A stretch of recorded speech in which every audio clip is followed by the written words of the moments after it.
go. College football is here. It is back. It is week 0. It's not even week 1. It's week 0. And yes, not the most delicious slate of all time, but some football is better than no football. What's up, new guy? My name's James, better known as the Degenerate 75, and I am a college football tryhard, sweaty tryhard. I also do NFL, and I also do PGA. I did get football and golf. That's all I know, okay? I do it over at SHIPIT Nation. I am at SHIPIT Nation right now. If you're watching this on DGen75 channel, get your ass over to SHIPIT. This is the only place I make it. Content, that is. So much to do. If you're not excited for college football, let me just talk to you, okay? If you're one of those guys that's like, hey, man, I only like the NFL football. Okay, I'm here to talk to you. First of all, quit fucking talking like that. Second of all, if you like NFL football, it means you like football, the sport, right? I'm going to tell you a little secret. College football is also football. So there you go. Same sport. Now, you're like, yeah, man, I just don't understand everything. Well, I'm going to tell you everything you need to know to not make it so intimidating. It's not that much different than NFL. The quarterback still throws the ball to wide receivers. Sometimes they hand it off to those guys called the running backs. Yeah, it's very similar to NFL. Yeah, they play 4 quarters. The similarities are fucking eerie, okay? So I'm telling you, try it out. This is the year of college football DFS to break out. It is fun. It is different. And here's the best fucking part. It helps Sunday get here faster. We all love NFL DFS, all right? So when it's Saturday morning and you're fucking still got 24 hours till kickoff on Sunday, just toss in some college football lineups, dude. All right, let's get going. Let's start out with a little contest selection. Not enough people talk about this. I'm going to talk to you in a minute about cash versus GPP, but let's start with the GPPs. That's guaranteed prize pool, new guy. That's what we call these things called the tournaments, right? Very heavy payout structure up high. You're basically trying to hit the nuts and beat everybody and get a really big prize. That's what we're trying to do. How do they look this week? Well, the main $20, not so good, right? It's a third to first. Second is only 30% of first. Get the fuck out of here. Get out of here. 10th place is 1/100th. Okay, that's a no-go. That you shouldn't play in that. You want to be in some more sustainable tournaments? Go down here to like the $5, right? Wait, PGA, get the fuck, what is this? Get out of here. Oh, I'm on golf. I'm such a fucking slapdick. Let's see. You can tell I got golf on the mind, right? It doesn't matter. The same. It's the kickoff special. It's the same. 20,000, so 1/3 to first. Only 1/4 to second. 10th place is 1/100. So gross. Don't play in that. Don't play in that, bub. Better tournaments. Let's see. The 222. That's probably out of the price range of a lot of people. The key is don't worry about playing in these big, huge tournaments. Go find some that are just sustainable if you want to play GPPs. But I am telling you, college football cash is. When I say cash, new guy, that basically I'm just talking about head-to-heads, 50-50s, and double-ups, right? It's a lot. It's a pretty good sweat, and you can make some real money doing it, playing college football cash. So don't be afraid to do that. Just build optimal lineups. Please play a quarterback at Superflex, or you're a dumb shit. And I got my feelings on running backs at the flex, but I'll save that for my own team. All right, let's see. What is this? Showdown of the week? What is this? What do we got here? Is this one any good? See, that's still a third to first. God, did they put any contests up that don't blow donkey dick? Here we go. $5 single entry coffin corner. They have one good tournament up, right? One good tournament. You know what? If you want to play GPPs this week, let me just tell you, go get in mine. I have a rake-free contest called the Touchdown Hoedown Listener League. Go get in that one, right? Look, check this bad boy out here. 500 spots, completely rake-free, flat payout structure, $5 5 max. Link is in the description. Fill this bitch up. You can see we're only at 181 of 500. That means I need like 300 of you to fill this shit up in the next 24 hours, Bob. All right? So that is contest selection. Not great, but this is a good week to get your feet wet. I really encourage you to explore some head-to-heads and stuff like that. Matter of fact, let's just have a smooth segue over here to the college football commandments. Because this is only a 3-game slate and I don't have a lot to talk about with the slate, I'm gonna introduce some of these new guys to a couple things I think you really want to know when you are dipping your toes into the college football landscape, okay? And if you're in one of those states like, I can't play college football, I'm going to say, well, drive to the state fucking next door and reserve some lineups, new guy. Figure it out. All right. College football commandments, number 1. Generally speaking, you always want to play a quarterback in the Superflex. College football, this is one of the few things that's different about college football DFS from NFL, is we have a thing called a Superflex where you can play a quarterback. So you can play 2 quarterbacks in a lineup, and most times you want to play quarterbacks in the Superflex, especially in your cash lineups. However, once you know this rule, you're also free to break it, right? In GPPs, especially on some smaller slates, a running back or a wide receiver can be a great way to differentiate your lineup or to just gain leverage on the field by getting a low-owned guy, and you're building your lineups a lot different. But generally speaking, most of the time you want to play a quarterback in Superflex. And I think almost without exclusion, except maybe like a 2-game slate, you want to have a quarterback in your Superflex at cash. So that is commandment number 1, right? Commandment number 2, news is the game. There is no organized news system in college football DFS. NFL at 10:30, all the teams have to release their inactives 90 minutes before the game. And we get to use that, and we know exactly what's going on, and we have no surprise in NFL. Well, college football, it is decentralized, and it is not organized. And so here's what I can tell you. Keeping up with the news is the game. Playing college football DFS, I think you almost certainly have to be a part of a community, right? Especially you need to be on the Discord the hour leading up to lock, because sometimes it'll be like hearing rumors that blah, blah, blah is in a boot and he's not warming up. You're not going to fucking find that shit on Twitter whenever you're searching 900 different guys, okay? So I'm telling you, news is the game, and getting one good piece of news and getting a guy who's now going, this guy's going to be out, so wide receiver number 2 is going to get way more usage, or the backup running back is going to get way more usage. That alone can make this game profitable just by being a news hound the hour leading up to lock. Over at my team at SHIPIT Nation, we've got my team of 8 people and a whole community looking for news. We're sharing it all. I think you got to be a part of one, okay? Number 3, cash versus GPP. I've already talked about this. Cash are your double ups, your 50-50s, and your head-to-heads. I think that you can. This is one of the few times I can tell you can actually be a winning player at DFS if you do this right. If you stick exclusively to cash. 2 years ago, I won 71% of my cash weeks. Last year, I won 63%, as the waters were a little bit tougher last year. But still, when you're winning that much, that percentage of time, you're going to have a winning time. And it's nice because it basically gives you a free roll in NFL Sunday if you do well in your cash lineups on Saturday at college football. Now, GPPs are fun too, and I like to play GPPs, but I like to make a plan going in where I allocate so much money to my cash, so much money to my GPP, right? And, of course, the one GPP you should be in is my contest. You go get in it right now. That's twice I've had to tell you, motherfather. But what you want to do with your cash lineups is you want to try to target people, right? Go play some head-to-heads. And when you play those head-to-heads, look at the lineups they build and see if they're building, see if maybe they put a running back at the Superflex, right? Or maybe they're playing some $3,000 receiver you've never heard of in their cash lineup, right? These are the kind of guys that if you see this, you want to try to find those guys and play them at cash every week, head-to-head, because those guys are easy targets. And they will continue to play every week because they don't realize how dumb they are. So this is a great way to make college football profitable, have a good sweat on Sunday, and win more than 50% of the time. And let's face it, at DFS, hardly anybody's winning over 50% of the time. Most of us are just waiting for those big hits to make us profitable for the year. But I think college football offers cash as a much more viable option than almost any other sport out there. Number 4, volume and game flow is king, right? In NFL, most games, the teams only run 55 to about 65 offensive plays. In college football, it's not weird for a team to run 80 or 90 plays. So when you have that big of a volume of plays, the guys who are on the field a lot are going to get a lot of volume. Running backs consistently get 20, 25 carries, and they're getting more quality carries because, there's usually a talent difference in college football. Game flow, if you can get the right game flow, get those high-scoring shootout games. Texas Tech versus OU and what was that, 2016? The Baker Mayfield versus Mahomes game. If you can get those games stacked and you can get in the right game flows and you can get the guys who are the usage monsters on those teams, that is how you dominate at college football. You want to target guys who have big volumes and who are in the right game flow, right? Well, you're about to see when we talk about this slate. Yes, SMU, they're awesome. They're going to do great, but they also aren't going to be in a great game flow because they're probably going to blow the fucking brakes off of Nevada, right? And if that's the case, that really limits their upside. So we want guys who get the volume, but we also want them in a competitive game environment, preferably a competitive game environment where they play no defense and there's lots of offense. And lastly, for all the you NFL bros, I know wide receivers are better than running backs in NFL like 90% of the time.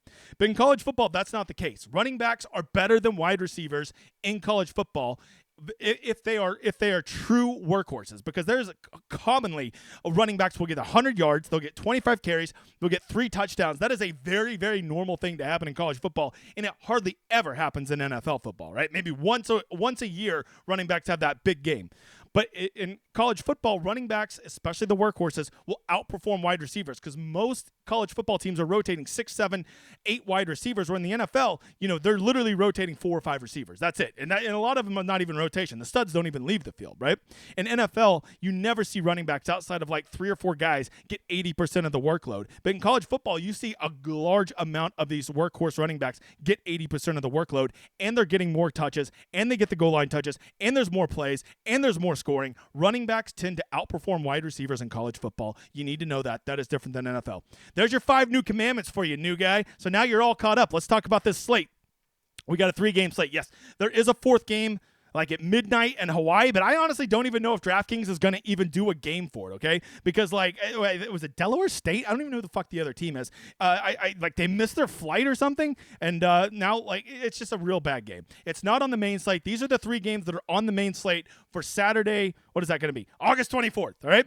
So let's get going. Let's talk about the first game. It's over in England, you bloody wankers, where Ariel Hatton is from. You got Florida State at Georgia Tech. It is going to be the game that kicks it off. You'll obviously want to be waiting for news if anything weird happens to this leading up. Problem is the other games go off much later in the day, so I doubt you'll get any useful news prior to lock.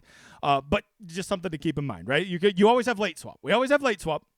So Florida State, let's get going. Quarterback DJ Ukulele. He's just out there just somewhere over the rainbow. He's that fat guy just with a little ukulele singing. Beautiful voice, that DJ. Better than me. He's the guy from Clemson. Didn't do so well there. Went out to Oregon State, was solid. Now he's back in a real program at Florida State. He's not a great quarterback, but this isn't a slate with a bunch of great quarterbacks. At $9,000, he is quite the pay-up option. The prices are so soft, it's really easy to get to him. And I think that he is viable, right? They've got a pretty nice team total. As you can see, the line is only 10 points in this game, so it's probably going to be a 4-quarter game. He'll probably get 4 quarters of action, which you may not get with Preston Stone from SMU. So those are all positives. But there's also, the middle ground where I think DJ Ukulele kind of sucks. Like, he's just not that good. He's the Quinn Ewers of the South, okay? Of the Southeast. So there you go. Roydell Williams, you know that name. He's the Bama transfer. I think he's going to lead this backfield. He'll kind of be the first and second down back. Trey Benson has gone to the NFL, so Roydell Williams likely will fill that role. But if you've kept up with Florida State the past couple years, they love the running back by committee there. Tofafili is definitely going to get his touches. He's a little more of a scat back out of the backfield. Going to be probably getting more pass catches and targets than Roydell Williams. And I think Jalen Lucas is also going to eat up some of that role. He's the Indiana transfer. You've probably played him last year if you were playing college football last year. So I think that Florida State is going to continue the running back by committee this year. It makes it hard to play any of those guys. If you force me to play somebody, I'd probably play Roydell just because I think that Florida State could get ahead and he could be in a really nice game flow with them being ahead and running the ball a lot. At wide receiver, Florida State lost their top 3 guys, Keon Coleman, Johnny Wilson, and Jaheim Bell, all gone. Who's going to replace them? Well, this is week 0, so we're all kind of guessing. My money would say that it's probably going to be Benson, Douglas, and Brown are probably the top 3 in line to replace them. Who's going to be the volume target? I don't know. I honestly think Florida State's probably going to run the shit out of the ball. I don't think there's going to be a ton of passing, but if you made me pick a receiver, I'd probably go Benson. That $7,000 price tag isn't that cheap, though, so you better hope he gets some targets at $7,000. And then Douglas and Brown, I think, are interesting. And the problem is, I think Florida State has a lot of talented receivers, and they're probably going to rotate 7 or 8 of them. So maybe some slapdick scores a touchdown. It's hard to predict this early in the season until we start to see a consistent rotation. Georgia Tech, only a 22-point total. I honestly feel like this line should be closer. I don't know why Georgia Tech's 10-point dogs to Florida State. I know Florida State has a good defense, but Georgia Tech has a lot coming back on offense. Haynes King is their quarterback, a dual-threat quarterback. Started Georgia Tech last year. I think he's actually viable. I mean, I don't love somebody going up against Florida State's defense, but I think he's going to be in a script where they're going to be behind. He's going to be aggressive. He can run the ball. He definitely offers rushing touchdown upside, and I think he's going to be passing the ball a lot. At running back, I think Jamal Haynes is probably the running back I would guess will be on the field. He will probably get more snaps than any other running back here. He is probably the most RB1 there is on the slate for Georgia Tech. Now, you could be concerned about the game flow as running backs can get game scripted out often, but I think that he will still be involved, right? Wide receiver, there's really only 2 guys I'm considering from Georgia Tech. Singleton and Rutherford, both returning starters, both pretty solid receivers. And honestly, I think that they both are pretty viable, both in GPPs and cash. I probably prefer Singleton and cash, if I'm being honest. I would tell you this. I think that if you get the right script, a Haynes double stack or a Haynes single stack with one of these guys is probably going to be pretty low owned because I think that the narrative is out there that Florida State's defense is so great. But remember, this is week 0. We don't know shit, Bob. We're all just guessing. So that's something to keep in mind. And I even know somebody likes Blackburn. It's just a random punt. My dude Smarty likes him as a random punt to score a touchdown. So there you go. There's that news. Moving on to game 2. You don't see this very often. The FCS team. Yeah, that's like the Division II FCS Football Championship Series. Montana State is favored by double digits over an FBS school, New Mexico, the Lobos. right? Montana State's good. They're like number 2 in FCS, so they actually have a pretty big team total, 33, and I think that they're actually pretty viable to play at FBS. In DFS this week. Normally when we see an FCS team on the slate, it's usually you just don't play them because they're just a sacrificial lamb to get killed. But Montana State ain't that. They're a real team with a 33-point total. Their quarterback, Tommy Malott, he's a badass. He's one of the, he's up for the Heisman at the FCS level. He's a badass. He does not much of a passer, but that guy runs like a gazelle, offers tons of rushing upside. I think he's interesting in both cash and GPPs. The running back, their top running back is out at Montana State, and I think you're going to just see a wild running back by committee. Humphreys, Jones, Elliott, I think all those guys are going to be involved. Hell, maybe even White is going to be involved. I think Humphrey probably leads would be my guess, and I think Elliott might have like the most pass catching upside and could be a sneaky play there, but they just don't fucking pass the ball very much, dude. And wide receiver, McCulloch and Alexander Jr. are definitely their top 2 wide receivers. But once again, there's the chance this team literally might not pass the ball even a dozen times. So trying to double stack Malott with 2 wide receivers, I hate it. Matter of fact, I think you could even run Malott out there naked. Okay, this is just like Tennessee a couple years ago. We love a naked hooker. I think that's a viable play, right? Because there is a chance Malott could get there without taking 1 wide receiver with him just because they run the ball so much. Matter of fact, I think a Malott and trying to nail whatever running back's going to have a big game would be a more interesting stack than one of the wide receivers. But if you are going to play one of the wide receivers, I think McCulloch and Alexander are probably the play. Going over to New Mexico, Dampier is a returning starter at quarterback. They're going to probably be, they have a 21-point total. That's not nothing. They're probably going to be in a script where they're down. He has to be aggressive. I think at 6,100, he's a pretty sneaky play at both GPP and cash. Eli Sanders, the transfer from Iowa State, we assume he's going to lead this backfield. But once again, I think you're looking at running back by committee from almost all of these teams, as I mentioned earlier, the one exception being Georgia Tech. I think Henrys and Jacobs are also viable, but man, you're just kind of you're honestly just trying to pull it out of your ass at this point. My best guess would be Eli Sanders gets the most touches. Wide receiver, they actually do have 2 pretty good options. Medford and Wysong are going to be the top 2 receivers. They will be on the field most of the game. Bruckler is the tight end, so he'll be out there a lot too. I think you're going to see a lot of usage from those guys, especially if New Mexico gets down and they start passing the ball around.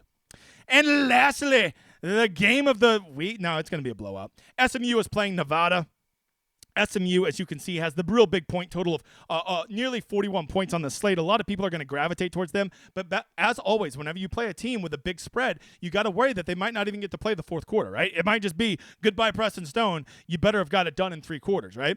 And there's a lot of mouths to feed at SMU. They run the ball. They pass the ball. So, yeah, they could score 42 points and be pulling their starters out, and Preston Stone might have only got you 18. So just watch out for that, right? Preston Stone is a good quarterback. They do have an explosive offense. He has weapons everywhere. If this were a more competitive environment, I would take Stone over Ukulele all day. But because there's a chance he might lose the fourth quarter, that is the one thing you have to weigh with Preston Stone. Running back, if you know SMU, their running back, it's a shit show. I remember playing LJ Johnson last year one week, and literally, I think I finished top 10 in a GPP, and that motherfather literally got 0 points. They just didn't fucking play him for no reason, right? Kamar Wheaton is out. Who's that big white guy they had last year? Levine, he's not around anymore. They still got Brashard Smith, who is a Miami transfer. They got Knighton, who is also a Miami transfer. They still have LJ Johnson. Hell, Zane Miners might even get some run. You want to roll the dice and try to figure out SMU running backs, you go right the fuck ahead, Bob. Wide receiver, they also rotate tons of guys, but I can tell you RJ Maryland, their tight end, will be on the field a lot. Probably will lead the team in targets, and at 5,400 is a very reasonable price. The 2 wide receivers that I would guess would be most likely to have big games would be Jordan Houston, the OU transfer, and Jake Bailey, right? Those are the 2 guys I think are going to be out there the most.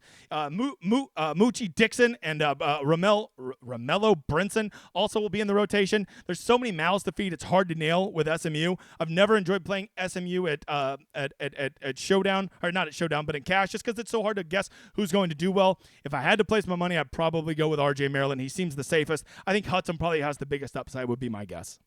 Nevada with just a measly 15-point total becomes hard to play. Chuba Purdy was supposed to be their starter. He's not going to be there, so they're playing Brendan Lewis. Let me just go ahead and tell you a little secret. He ain't good, Bob. He ain't good. Brendan Lewis, not good. Probably why they have a 15-point implied total. Sean Dollars, some people say he's money.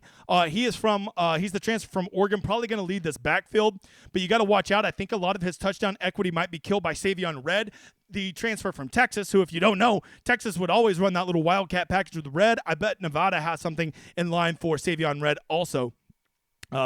And then at wide receiver, I think that there's basically two guys you're considering from Nevada, and I think they're actually both pretty viable, especially seeing they're going to be down and just chunking the ball up. I think people are going to love Jaden Smith. Jaden Smith's the big 6'6" guy, tall motherfather, going to get a lot of targets at 4,600. He might be a chalk donkey, but if he comes in at lower ownership, very interested in him. So long as this game doesn't get blown out, I think he's going to get some targets, especially those very valuable red zone targets. And the other one is Cortez Broham Jr. I think those are the two guys that are going to be on the field the most, getting the most targets, and they're probably going to be in a script where Nevada's going to be passing everywhere, right? But as I already told you, you got to watch out for the blowout in this game. If this game becomes a blowout, both teams could pull their starters in the fourth quarter, and you're only getting 3 quarters of action, which is never good, right? So there you go. I think this is a fun week to get our feet wet. Little 3-game slate. If you're like, man, hey, who do I play at cash, and who do I play at the GPPs? Well, look, this is what all our members over at SHIPIT get right here. This is what our actual stone looks like. We tell them what games, who to play at cash. If there's any injury risk, we update them on everything you need to know. And you're like, wait, hey, man, I ain't got no money to sign up for college football. Well, I'm glad you said that, new guy, because there's so many people out there in this industry who are charging $300, $400, $500 for college football packages. Are these guys fucking sleeping with the players' moms or something? Do they have some magical inside information? No, they don't, okay? They are sweaty tryhards just like me. They do a good job, but I have a team of 8 guys, and by the way, I added Hamhawk, who might be the best player in college football DFS, to my team. I brought over my entire sweaty tryhard team from DGen75, and when I joined SHIPIT Nation, I only joined them because I knew they shared the same value as me, that you should be able to get a great product. You should be able to get the stone and not have to pay a fucking arm and leg to do it. You should be putting your money into your contest and not into your content. So how much does our college football package cost? It basically costs nothing, right? If you want to come right over here and you want to go to Join the Nation, we don't have a college football or an NFL football. We have a football package, right? You go right here to Single Sport, and our football package, all in, $249. That's NFL and college. So just pay $249 for the NFL package. All the college football comes free, and these other motherfuckers want to charge you $400 or $500. Get the fuck out of here. I promise you, they have nothing like the stone. They don't have anything like our projections or ownership. They are good. They do hard work too. But I tell you what, you're fucking paying a premium. You're gonna lose. You better win a whole bunch of money at college football to justify that price tag, right? Come sign up over here. All in. NFL, everything we do, all of Tambo stuff, all of hoop stuff, all of title stuff, all of my stuff that I brought over from DGen is all there, and you get it for $249. You want to throw in an optimizer? Only $50 more for the year. $299 all in for the entire college football and NFL season. Are you kidding me, Bob? Goodness gracious, I can't believe how much people charge for these, right? And they're not even giving you this. They don't even give you the best fucking tool out there, and we do this for every time there's at least a 4-game slate. And even when there's not a 4-game slate, we'll still have ownership and projections for you guys. I am telling you, come join SHIPIT. Sign up for the football package. It is going. I promise you, we won't let you down. I have the sweatiest tryhard team you'll ever meet. I've only added the top player in college football DFS to make our team even better. If you're not signing up, I don't know what the fuck you're doing. Just tell me you hate money, new guy. You know what? If you can't tell, whenever I did this earlier, we'll teach you how to play the game. If you're new to it and you're intimidated, don't be.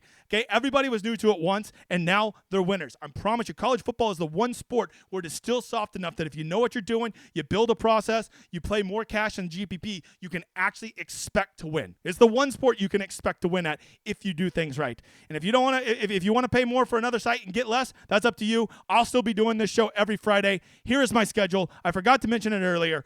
I will be doing this show every Friday for the next few weeks, and then I'll be passing it off to Bill. We do the NFL First Look, me and Tambo, every Monday. And yes, we are not going to quit on PGA over here at SHIPIT Nation. I will be doing the emergency stream every Wednesday. Go get in my fucking contest. It has been real. I'm so glad to see you guys. So glad you're here supporting me. I appreciate all of you. College football's back. If that's not worth a fucking victory lap, I don't know what is. Let's touch some sky, you motherfathers. I was so high.